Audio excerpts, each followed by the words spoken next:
Kali ini kita akan mereview tentang penyebab-penyebab terjadinya kegagalan konstruksi pada rangka baja ringan. Mari kita lihat dulu beberapa kejadian runtuhnya atap yang kita rangkum dari berbagai sumber. Berbagai kejadian runtuhnya konstruksi baja ringan tersebut sangat memprihatinkan. Semoga tidak ada korban jiwa dengan kejadian tersebut. Apalagi kejadian tersebut kita ketahui terjadi pada bangunan-bangunan publik. Bangunan-bangunan seperti runtuhnya atap di rumah sakit, ambruknya atap pada bangunan sekolah, robohnya atap kanopi-kanopi, bahkan terbangnya atap pada rumah-rumah tempat tinggal, hingga robohnya atap pada bangunan masjid dan tempat ibadah lainnya. Kejadian-kejadian tersebut begitu mengerikan untuk kita lihat. Tapi, apakah kita menyadari, apakah penyebab-penyebab dari berbagai kejadian-kejadian robohnya rangka atap baja ringan tersebut? Berikutnya kita akan lihat ulasan dari seorang praktisi baja ringan yang sudah lama berkecimpung di dunia baja ringan, hingga sekarang masih tetap menjadi sebagai engineer konstruksi baja ringan di Indonesia.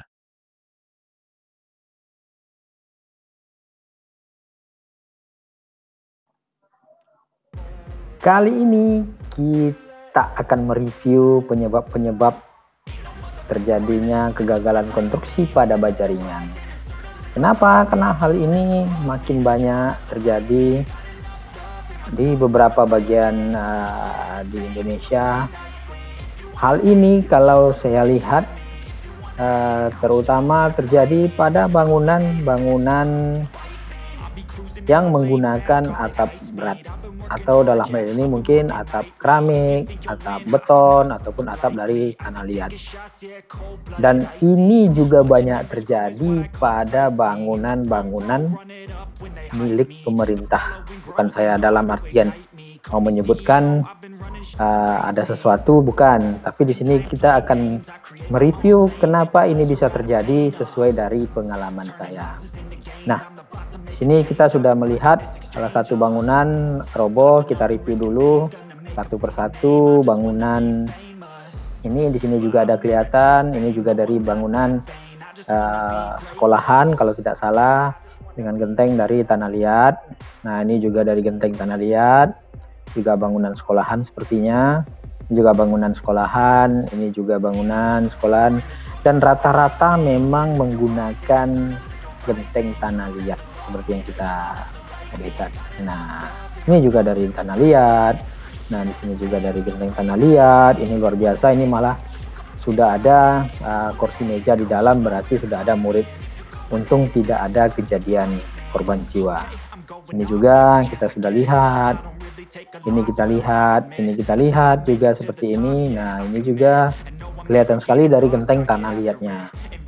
Nah, kita tidak klasifikasi ini daerah mana, tapi ini adalah genteng dari tanah liat yang memang kebanyakan genteng tanah liat ini dipakai di daerah Pulau Jawa. Oke. Ini juga dari tanah liat. Nah, di sini juga ini ruang sekolah. Rata-rata ruang sekolah. Rata-rata juga ada rumah sakit. Ada ibaratnya ini semua fasilitas publik. Nah, sini kita sudah lihat. Ini ada meja dan kursi dari murid yang sudah masuk malahan ke dalam kelas. Mungkin ini ruang kelas yang juga sudah dipakai. Beruntung mungkin tidak ada sesuatu hal kejadian korban jiwa. Sini juga kita lihat tetap dari genteng tanah liat. Kenapa ini yang terjadi genteng tanah liat? Nah, salah satu penyebabnya adalah yang pertama yang akan kita review nantinya adalah beban berat. Nah, di sini kita akan mulai mereviewnya, yakni pertama ini rangka atap baja ringan ini cocokkah dengan beban yang berat atau beban atap yang berat? Kalau saya pribadi mengatakan ini sangat cocok karena sudah berapa, bukan 1, 2, 3, mungkin ratusan yang sudah saya detailkan gambarnya untuk saya hitung konstruksinya dengan menggunakan genteng berat, bahkan dengan bentangan-bentangan yang besar. Bentangan yang pernah saya buat dan insya Allah sampai sekarang juga masih berdiri bangunannya itu 16 meter dengan genteng Kia waktu itu, dan sudah lebih dari 10 tahun sampai sekarang masih dipakai nanti kita review. Kalau memang itu diperlukan nanti kita review, kita akan lihat lagi bangunannya nantinya. Nah, kenapa genteng tanah liat ini seperti ini? Kita bisa lihat dari gambar atau dari ini foto ini. Bisa dilihat di sini melintir, bajanya melintir. Kenapa ini baja melintir?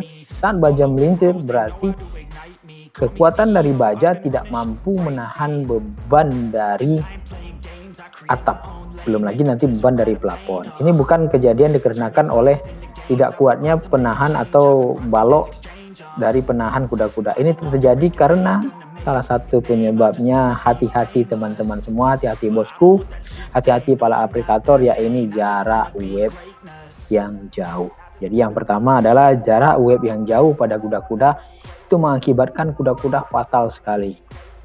Belum lagi nanti yang kedua penyebabnya adalah penggunaan material yang tidak standar. Maksudnya tidak standar kenapa? Jadi saat kita laksanakan mestinya kita hitung ini cocok enggak bangunan ini atau kuda-kuda ini kita bebankan dengan beban atap yang berat. Atap berat ini maksudnya atap keramik, atap beton yang kalau saya perkiraan itu hampir 50 kg per meter perseginya. Nah, jika digunakan dengan baja ringan yang asal-asalan, maksudnya dengan kekuatan baja ringannya juga tidak diketahui, ketebalannya juga di bawah standar, atau tidak menggunakan minimal baja C7575, dalam artian ketebalannya minimal 0,75 mm, ini sangat bahaya, sangat riskan. Di sini bisa kita lihat. Jadi dua hal tadi ini sudah menunjukkan bahwa ini konstruksi memang akan gagal saat dibebani oleh atap berat. Yang ketiga, ini juga paling berisiko, tidak standarnya pemasangan. Ini berarti akibat dari aplikator yang kurang berpengalaman. Mohon maaf, ini saya tegaskan, aplikator yang tidak berpengalaman ini sangat berisiko untuk pelaksanaan dari baja ringan dengan bentangan lebar dan juga bentangan yang akan dibebankan oleh atap-atap berat. Berhati-hati. Kenapa ini tidak standar? Saya bilang mestinya ini ada bantuan-bantuan seperti ini. Nah, di sini dudukan L bracketnya. L bracket ini nanti kita akan ulas tersendiri seperti apa bracketnya, seperti apa pemakaian L bracket, jarak L bracket, kapan L bracket itu perlu di double, berapa skrup di L bracket. Nah, saat kuda-kuda kita naikkan, berapa sentikah dari tumpuan kuda-kuda dinaikkan, L bracket sudah harus di double. Nah, nanti kita akan ulas tersendiri. Nah, disinilah pengalaman tukang dibutuhkan. Ini bisa jadi kalau kejadian seperti ini kita bisa lihat ini bukan main-main, ini bukan pekerjaan yang bisa dilaksanakan asal-asalan. Nah, sini kita lihat, ini beruntung mungkin tidak ada korban jiwa di sini. Jadi dari penggunaan material kita bisa ketahui. Nah, berarti ini tidak pengalaman dalam artian pertama. Kenapa saya bilang tidak pengalaman? Pertama karena sambungan dari baja ringan atau menyambung dua batang baja ringan itu ada spesifikasi teknisnya, ada jarak amannya, ada panjang sambungan yang harus kita ikuti. Panjang sambungan seperti apa? Itu tidak boleh kurang dari 1 meter. Dan skrup baja ringan atau skrupnya pada sambungan tersebut ada 16. Dalam artian 8 di kiri, 8 di kanan, 4 atas, 4 bawah. Jadi ada 16. Dan sekarang kita banyak lihat, banyak teman-teman semua sudah mengabaikan hal yang seperti itu. Alasannya menghemat. Benar, menghemat. Tapi kalau untuk menghemat, jangan di bagian tersebut. Kita bisa lihat nanti di bagian-bagian yang lain, tapi jangan di bagian tersebut kita hemat. Kenapa? Itu sangat riskan. Sambungan sangat riskan. Karena sambungan punya hitungan tersendiri, dan berhati-hati itu hanya menggantung pada kekuatan baut. Saat baut loss, saat baut tidak mengunci dengan rapat, atau kualitas baut kurang, itu sangat berbahaya sekali. Oke, kita bisa saksikan lagi. Nah, di sini kita bisa lihat, ini yang saya sampaikan tadi kurang jelas. Di sini sambungan bisa kita lihat. Berapakah baut yang dibuat? Nah, di sini kita bisa lihat 1, 2. Hanya 2 skrup yang kita lihat. Kita belum bicara masalah kualitas baja ringan. Ini sudah kita jelaskan bahwa kualitas baja ringan itu minimal 0,75. Nah, kalau masih kurang itu bisa kita box. Masih kurang juga kita naikkan ketebalannya menjadi 1 mili. Masih kurang kita box yang 1 mili. Masih kurang kita buat. Berarti ini tidak cocok dengan baja ringan. Berarti kita harus alihkan dengan purlin.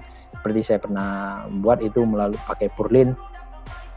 Bentangan 36 meter kosong, walaupun atapnya hanya metal, tapi 36 kosong kita pakai baja purlin. Nah, sini sudah ketahuan tidak standarnya pemasangan. Nah, di sini kita tidak bisa melihat seperti apa kualitas baja ringannya, tapi di sini tidak standarnya. Saya ulangi, tidak standarnya pemasangan. Sini bisa kita lihat. Tadi tidak standarnya pemasangan web atau jarak web.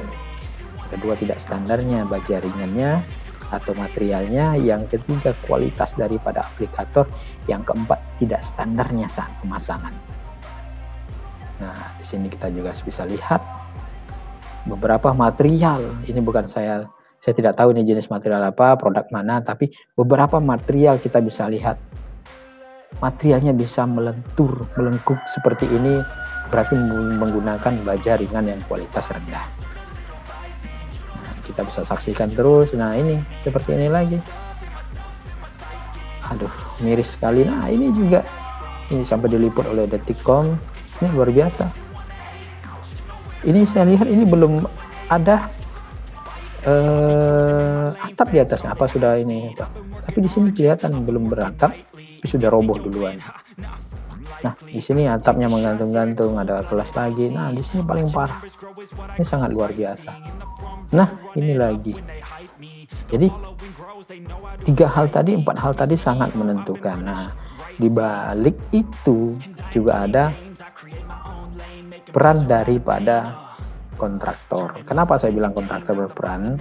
Karena rata-rata, bukan saya mau mengejudge atau menghakimi seseorang atau seperti apanya, tapi begitulah keadaan di negeri kita. Kontraktor terpaksa memilih kualitas di bawah standar karena harga. Dan kita tidak tahu mekanismenya kenapa bisa seperti itu, kenapa juga bisa harganya seperti itu. Walaupun mungkin harganya tidak cantik, tapi kontraktor harus mencari material di bawah itu dengan spesifikasi teknis yang diturunkan. Terus pengawas mesti ada di baja ringan, tapi tidak ada. Langsung memakai aplikator yang memang hanya kerja, tidak ada orang yang mengawasi untuk pekerjaan tersebut. Akhirnya seperti apa? Jadi banyak kejadian yang seperti ini. Inilah akibatnya jika sebuah proyek atau sebuah pekerjaan dilaksanakan hanya untuk mencari keuntungan. Nah, seperti ini sudah jadi malahan tapi tetap runtuh, roboh, gagal. Ini kita juga lihat gagal konstruksinya, di sini malah bercerai-berai, terbelah-belah. Saya tidak tahu ini kenapa, tapi kita lihat webnya ini sudah hancur lebur. Ini pasti dengan jarak yang tidak standar, jarak pemasangan web tidak standar. Nah, ini lagi ya ampun, ini sampai hancur lebur hingga ke bawah. Ini pasti dengan jarak yang tidak standar. Ini kita bisa lihat. Nih, ini jarak webnya ini. Nah, sampai kemari. Nah, mungkin tahan cuman berapa lama? Saat pekerjaan, saat 2 tahun, 3 tahun, begitu ada skrup yang sudah tidak melekat baik pada baja ringannya, itu membuat baja ringannya menjadi hancur atau roboh. Inilah kejadiannya. Nah, ini juga kita bisa lihat. Nah, ini juga kita bisa lihat di lantai 2 tetap dengan atap yang berat. Jadi teman-teman aplikator semua, para bosku semua, berhati-hati untuk penggunaan baja ringan pada bentangan lebar dan juga atap yang berat. Nah, di sini juga kita bisa lihat ini tetap hancur dengan atap yang berat. Luar biasa. Hancurnya tetap dengan atap yang berat, tapi dengan konstruksi yang tidak dihitung terlebih dahulu oleh ahli konstruksinya, terus tidak dikerjakan oleh aplikator yang berpengalaman, tanpa mungkin dihitung tapi dengan aplikator yang berpengalaman, maka kejadian ini biasanya minim sekali karena aplikator sudah mengetahui seperti apa berjaringan yang kuat. Nah, seperti itu. Nah, di sini ini mungkin kejadian di rumah sakit. Nah, seperti ya benar. Ini kejadian di rumah sakit. Jadi kita juga ketahui rumah sakit biasanya juga di proyek pemerintahan, dan inilah kejadiannya. Atap berat, genteng berat, itu dibuat dengan kualitas baja yang kurang. Kenapa? Karena harganya harus dipepetkan. Kemudian upah dicari yang murah, sementara aplikator yang berpengalaman biasa meminta upah yang lebih baik atau upah yang lebih mahal daripada biasa-biasa yang bukan memang aplikator yang bukan berpengalaman.